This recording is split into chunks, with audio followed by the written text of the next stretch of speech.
my channel. It's the girl Kimia favorite yachty gal.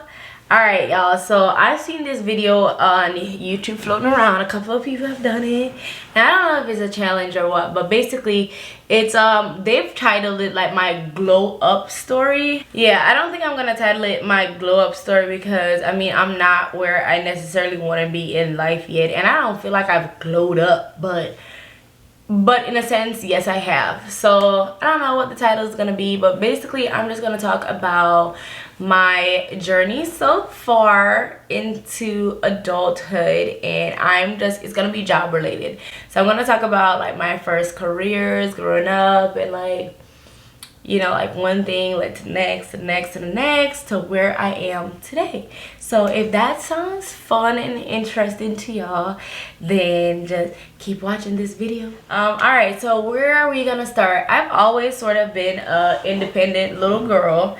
Even in high school, I was always like having my own money.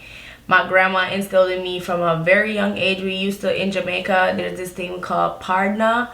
And I mean, if you're Jamaican, you know what I'm talking about. If not, you might be a little bit confused, but basically it's a saving plan with like a group of people. And my grandma used to do that all the time ever since we were little. And even as like the kids in the house, they would still like include us and just have us put a little bit of our lunch money in it, you know, just to give us the idea of like put money aside and then getting like a little lump sum back.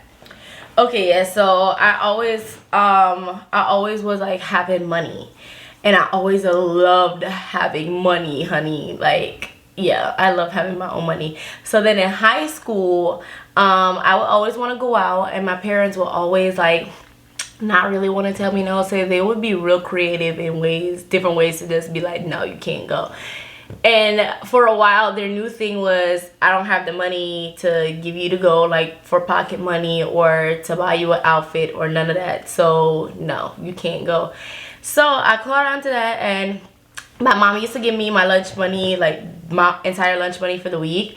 And what I would do is basically spend a good bit of it, make sure I at least have enough for my bus fare to take me to and from school, and then I would use the rest of it and buy a bunch of like boxes of chocolate and candy and all kind of stuff, and I would basically just go to school and sell it. And I was making money, y'all. I was making good money, and I was like braiding people's hair in the bathroom, and like I'll be doing this like during class time. Like I should be in class and I'm in the bathroom. Sorry mom if you're watching this, but I'd be in the bathroom braiding people's hair and like getting a little money and stuff, and it just was so good. Sometimes I would come home from school with a lot more money than I even went to school with, and it was a great feeling ever since like from a younger age. And I feel like that was very important to me too as a female, to learn to just have my own money, because it just felt great, you know, when I went to go ask my parents or whatnot and be like, listen, I want to go. And you know, I just wait for that whole, oh well, I don't have the money to, and I'll be like, it's okay. If that's the only reason, then I guess I'm good to go, because guess what, I got my own coins. I don't need nothing from y'all except the permission. And then we just staring at each other like, and then at that point, most times it's just like, all right, fine, because it's just like, duh, that's the reason you gave me, until they eventually came up with new reasons to tell me no. But it felt good, and it also felt good too to not just be given things. So it like just, like I said, just developed the mindset from right then that I just love having my own. I love having money put aside. I didn't have a bank account at the time, but it just felt good having money in my little underwear drawer, whatnot, on your mattress, you know, the little ghetto places you hide money. But that felt great. So that was technically my first little making money thing. It wasn't a job yet because I was too young. But then when I started, no, before that, my parents, they had a wholesale, and I was not officially employed really, because once again I was too young. But I used to, like, on the weekends and like sometimes after school, I'd be at the shop and I'd be helping out, and they would give me a little bit of money, you know. So I sort of had a paycheck, but I wasn't officially employed. but I would do that on and off. Like I'd be there for a while, and then for a while I just would not. But that was always something I could fall back on. That's a good thing about having your own business, because it always felt great knowing that I could always fall back on that. Like I would never be without a job. So that was my first kind of official, like I'm being paid by somebody job, and that was great. Then I think in the 10th grade I had oh yes, in the 10th grade, in the summertime I got a summer job, and I used to work at Mega Mart. If you are Jamaican, a lot of my earlier years I was in Jamaica still, so if you're not Jamaican, you'll kind of be confused. But basically Mega Mart is like a big, like our version of Walmart, and that was bomb. Oh my gosh, I wasn't even making much money, to be honest. I think I was making like 5 grand every I think it was every week or every other week. It got to have been every week, because that's $2,500 a week. That's crazy if I was making that every other week. But I think I was making that every week, like 5 to 7,000, somewhere there about. And I was so excited. Like I was so excited. Shit, that summer was lit.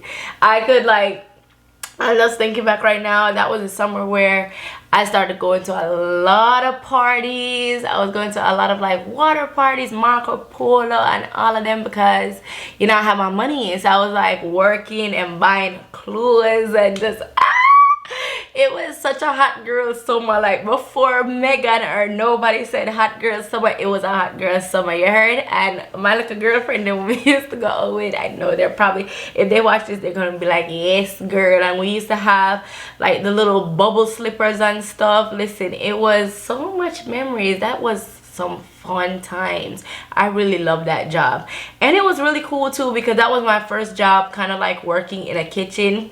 And that's when I knew beforehand that I had a love for like food and stuff like that, because that was my main thing that I was doing in high school that I was interested in. So I knew that, you know, that's what I wanted to do. But at the time I still wanted to be a food and beverage manager. That's what I wanted to be when I left high school. And yeah, I just felt like it was a step in the right direction. I was working in their kitchen, and they used to cook, and I used to like basically be the prep person in the morning time. And it was really cool, because it was like it was commercial. Mega Mart sell a lot of food in their food court, y'all. Like it's not even no joke. We used to, like, in the morning time, we used to have to be there like 6 o'clock or something like that. And they would literally come out with so much, like buckets and buckets and buckets of chicken that we gotta clean up from, that like we gotta clean up and season, like this bit to be like curry and this bit to be like brown stew. And we had to cut up like pounds of onions and garlic and all that stuff. So yeah, like that was fun. I feel like I learned a lot at that job. Then I think my next official job was in college. In college, what did I do? Oh yes, in college, my first year kind of was a bum. I wasn't doing nothing, and I was flunking school and everything. I was like, it was not good. But my second year, that's when I got pregnant, and yeah, everything just went downhill. And I was like, my life is falling apart, like abort. Literally, my parents disowned me. They were like, oh, you don't want to go to school, you want to have babies? Bet. Like, they cut me off with the quickness, y'all. So I was kind of like stressed out. I was like, damn, like I was already sort of living on my own because I was boarding. So I was like, damn, like I'm on my own. Obviously I can't even stay at this boarding place no more, because that's based on school, and I'm no longer gonna be going to school because I ain't got no money to pay for school. So I had to drop out of school, and yeah, I just had to grow up real fast and figure it out. I not only got emancipated officially, but I had a child come in, and that was just really scary. And everybody was kind of telling me that it was a mistake getting pregnant, and basically that my life was gonna be so hard and I was just gonna struggle and just not never have no money and blah blah blah blah blah blah. And I was just like, over my dead body, over my dead body. Like, there's no way my child's gonna suffer. There's no way that I'm gonna be broke. Like, the lifestyle that I love and that I was living at the time, I'm like, there's no way I'm gonna be broke. Like, none. So that was just a minor setback, but I was sort of talking to this little dude, and his auntie or cousin, something like that, she owned, it's a club, but honestly it was basically like a brothel, y'all. But it was a brothel, and I was definitely nervous about that. But he was like, can you bartend? And I was like, of course. Yeah, I bartend all the time. Like, all the time, honey. So she hired me bartending. I think it was mostly because I was just like, had that college girl, little young, cute vibe. And like I said, it was a brothel. So at the end of the day, I think she was interested in having like a certain look behind the bar. Because no lie, a lot of them guys that came in there, they were not even checking for the girls. They was checking for me. They were like, girl, like, what's your number? Can I take you out? I made so much money at that job because they was always trying to offer to buy me a drink. And basically I learned how to finesse real early, and I was like, yeah, you can buy me a drink. And I had a little bottle with like just water in it, and I would take it out. Sometimes I would drink, because not gonna lie, like, they would buy me like 10, 13, 14, 15 drinks a night. So I would drink probably like 3 of them, and then the rest I would just like have that as like tips at the end of the night. And other people was actually tipping me, so I was making my tip money plus my little finesse money plus what I was getting paid. But the only thing is, it was kind of like a week on week off job, so it wasn't very consistent, but it was good. It was, I'm not gonna say paying the bills, but it was like, I wasn't starving or nothing at the time. Like I said, my parents cut me off, so my mom was only sending me a little, like little, just enough to not starve to death amount of money per week or something like that, or every other week. So that was basically like just supplementing my income, and I was able to like buy groceries, and I wasn't paying rent because I was staying in my mother's house. But I never had no furniture. That was a dark time, y'all. I never had no furniture, and I used to like literally eat oats porridge like every morning, because that's like, I used to buy the same 10 groceries every week. And there used to be a little cook shop around my yard that they would sell like really cheap box food, like just a little small box food is like $100, which here in American dollars it's like $1. So like, just imagine buying a plate of food for $1 and you get some rice, some little chicken and stuff in it. Like, it was a meal. So I mean, that was basically what I was doing for a little hot minute.